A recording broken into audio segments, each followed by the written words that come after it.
Right now at 5:30, the Fayette County coroner tells us a man has died after a serious crash in Lexington. Also on WKYT this morning, the Rowan County same-sex marriage debate continuing today as Clerk Kim Davis says she is set to take her case to the U.S. Supreme Court.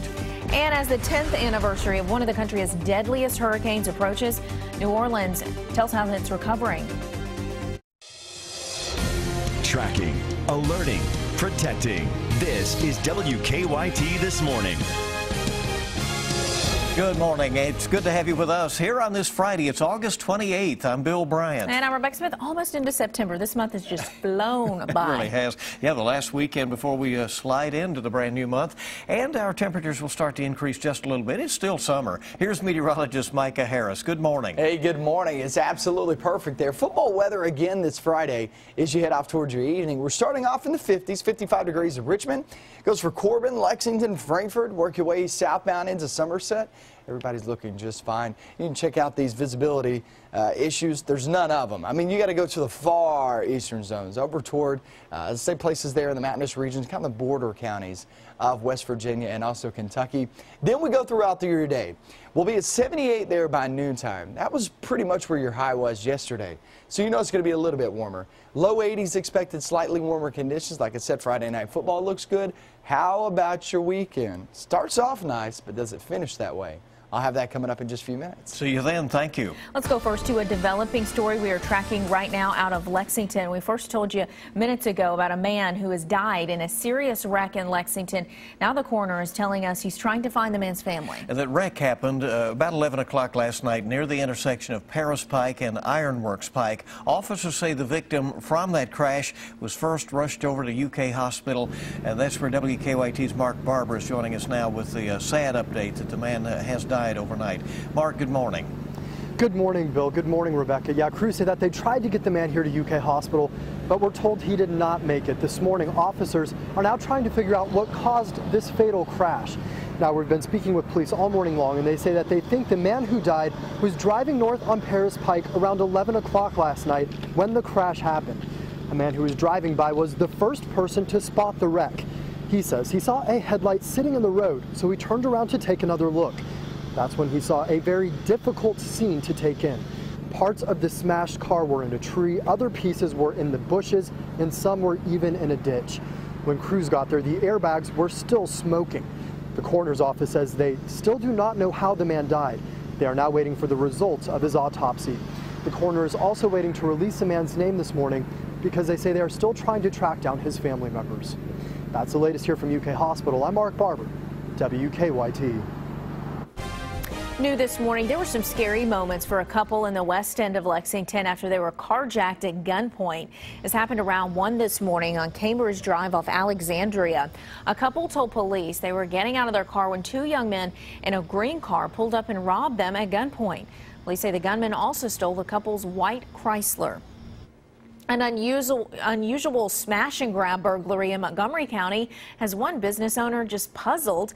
A burglar used a dumpster attached to a car, you heard it right, a dumpster, to crash into Walter Arms in Montgomery County. It was all caught on surveillance video. The video then shows the burglar getting out of the car and stealing guns. The store owner says he's surprised, however, because the burglar only took two lower-priced guns. He says he hopes the thief is brought to justice soon. Honestly, yes, I should be aggravated, should be mad, but I've learned that it doesn't solve any problems. Be cool, stay calm about it, and just hope for the best. I have confidence that our police department is going to find out who the individual is.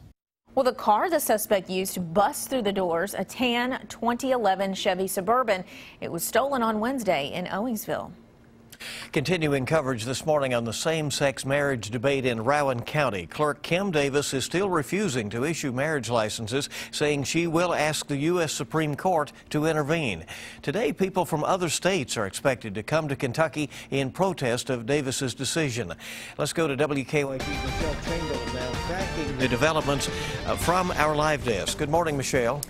Good morning, Bill. Yesterday, the Rowan County Clerk's Office denied yet another couple of a marriage license. And today, 20 same-sex couples are planning on making a trip to Rowan County in attempt of getting marriage licenses. These couples will be coming from Missouri, and they will head to Rowan County in solidarity of the same-sex couples who have been denied licenses in Kentucky. Yesterday, the couple was refused a license. William Smith Jr.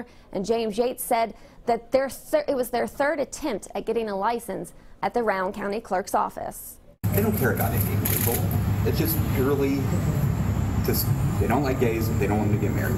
Do her job or step in. Earlier this month, U.S. District Judge David Bunning ruled that Kim Davis must issue marriage licenses, and get this week, a U.S. 6th District Court of Appeals panel denied Davis's request to extend a stay issued by Bunning. That gave her until August 31st to make changes in her office. Matt Staver, who represents Kim Davis, believes the judge's order is still delayed until August 31st. Now, Davis's office claims the judge's order is still delayed until August 31st. Her attorneys say they will file an emergency petition with the U.S. Supreme Court to extend the delay. At the live desk, Michelle Chamberlain, WKYT. Michelle, thank you. Well, tomorrow marks a somber anniversary in our nation's history. Hurricane Katrina made landfall in the United States in 2005, just devastating parts of the South. It's horrible. It's been a long, long road back. And 10 years later, the area is still recovering. President Obama just visited New Orleans, which was hardest hit by the hurricane in 2005. New townhomes line the streets in once empty areas, and a new community center stands in the now famous 9th Ward. And the city is working on making even more improvements to keep out of future floodwaters. On the protected side of the barrier acts as a detention basin, and it can fill up as much as 8 to 10 feet before there's any kind of a problem. 3 miles of wetland, for example, would reduce a storm surge on average by 1 foot before it then gets to a levee or a flood wall. The new system also includes a water pumping station, hundreds of floodgates, and a 3-mile-long flood wall.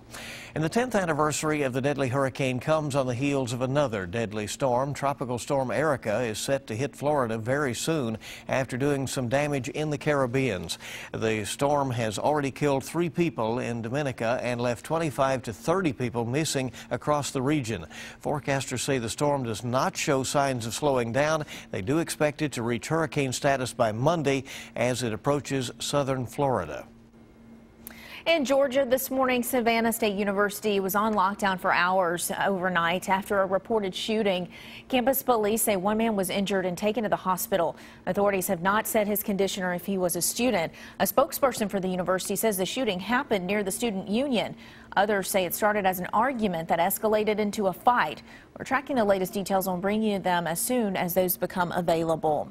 Colleagues of a Virginia news reporter and photographer who were shot and killed Wednesday remembered their fallen co-workers on Thursday. The tragedy is bringing those at the station closer together with the community they serve. Chelsea Rarick reports. I think our community needed that. WDBJ anchor Kimberly McBroom wears a turquoise and maroon ribbon Thursday, honoring Allison Parker and Adam Ward. McBroom was anchoring Wednesday morning's newscast when Vester Flanagan gunned down the news crew during a live segment at the Bridgewater Plaza. I heard it and I saw, the camera shot coming at it like this. McBroom says what was happening is nothing what she could have imagined. We're trying to text them, hey, what's going on? What was that? We didn't hear no response. The longer we went on without hearing a response from them, the more it was very clear to us that something was very wrong. Thursday morning was a difficult one for those here at the station. There was a moment of silence during the morning newscast in honor of Allison and Adam. I needed that moment. I needed to pause and remember what had happened.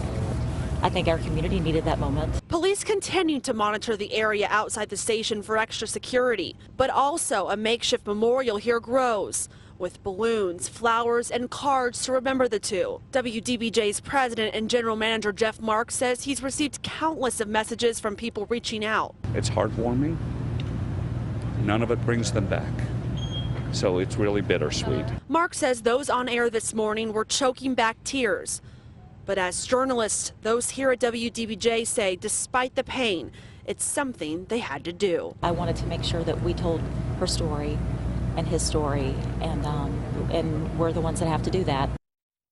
Vicki Gardner, the Chamber of Commerce executive who Parker was interviewing when the shooting happened, is still in the hospital. At last check, officials say Gardner is in stable condition after undergoing emergency surgeries. An Eastern Kentucky teen faces charges for the shooting death of his grandfather. The shooting happened Wednesday night at a home in Harlan County. State police say the victim, 56-year-old Teddy Jackson, was dead when they arrived at the home. They've charged the 14-year-old with reckless homicide, evidence tampering, and wanton endangerment. Police say Jackson was holding a 5-year-old child in his lap at the time. That child was not injured. Lexington Mayor Jim Gray has named a new council member for the city's 12th district. The mayor appointed businessman Russ Hensley to fill the seat. He takes over for Ed Lane, who passed away earlier this month. Hensley is part owner and co-founder of Hensley Elam, an information technology services company. He will serve the remaining 16 months of Lane's term. Says he plans to run for a full term next year, and said he wants to give back to the city that has helped his family. Oh, that's great. And him in business. Yeah. All right, time to check live drive traffic. 5:41 is our time this morning, and let's take a look at what's going on early. Not a whole lot of action out there on the Waze map. However, we do have a traffic alert in Franklin County for later this evening. Yeah, the exit ramp from westbound Interstate 64 to Kentucky 151 will be closed starting at 7 o'clock tonight, and that will go through 7 o'clock Monday morning. So a weekend closure there on that entrance ramp and the exit ramp there. The ramp will also be closed at this time. So everybody keep that in mind this morning over in Frankfort for a weekend closure there at the interstate. Still a lot more coming up on WKYT this morning. Here in America, we have a cat running for president, and our neighbors to the north now have a feline running for prime minister. We'll introduce you to Earl Grey coming up in 5 minutes. We go from the 50s to the 80s today. Still that humidity way down, but when we get off into your weekend, we'll be sitting there around average for temperatures and also that rain chance. I'll explain that forecast up next.